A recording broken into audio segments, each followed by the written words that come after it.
Hello, my name is Devita Anggraini from Local A2. So in this video, I will explain about biological language and the relations between language and the brain and the human brain, and including how the process in the brain can be formed. Okay. Language signals are generated and perceived by the operation of several highly specialized biological systems, namely through auditory and visual pathways from the sensory organs to the brain, and motor pathways from the brain to the vocal tract. Within the brain itself is ultimately established not only the representation of language signals and in their various forms, but also the functions that shape our language and cognitive abilities in general. Okay, next we discuss about the human brain in general. Humans have large brains proportional to body size of all animals. Almost the size of a large grapefruit or melon. It is made up mostly of water, is 78%, fat 10%, and protein 8%. The adult human brain weighs about 1,300 to 1,400 grams. In comparison, a sperm whale brain weighs about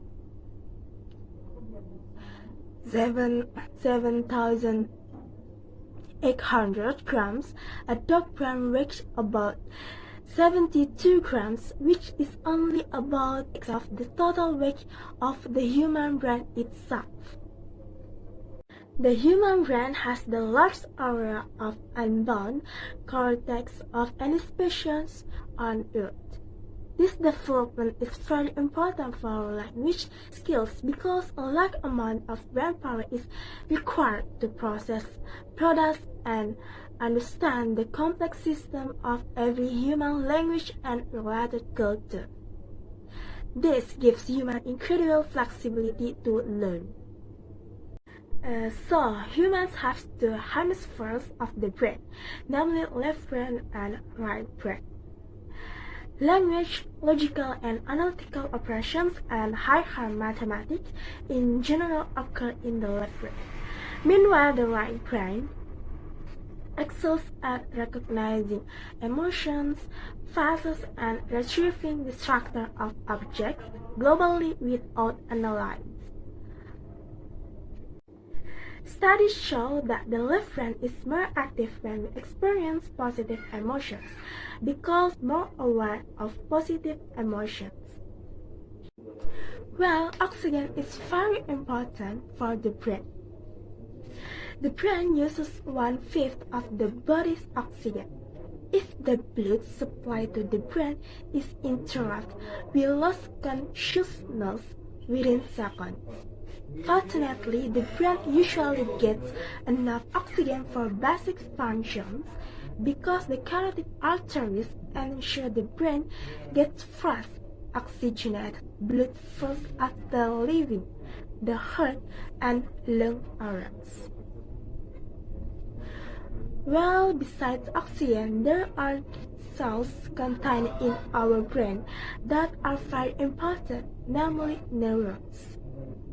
Although the brain contains fewer neurons, about 10%, they are very important for doing the brain's work.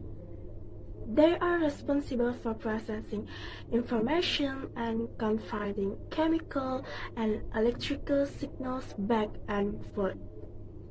So, neurons are very important in the work of the human brain itself. Learning can change the human brain because it can relate itself to every new stimulus, experience, and behavior. First, some kind of stimulation to the brain starts the process. It could be internal or a new experience such as solving a jigsaw puzzle. Then the stimulus is sequenced and processed at several levels. Finally, there is the formation of memory potentials. That means the pieces are in place so the memory can be easily activated. Then The end result of learning for humans is intelligence.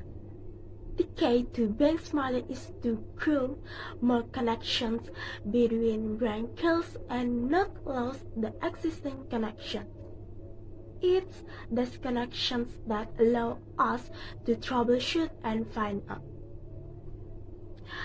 Finally, if learning is what we value, then we should value learning as much as learning outcomes.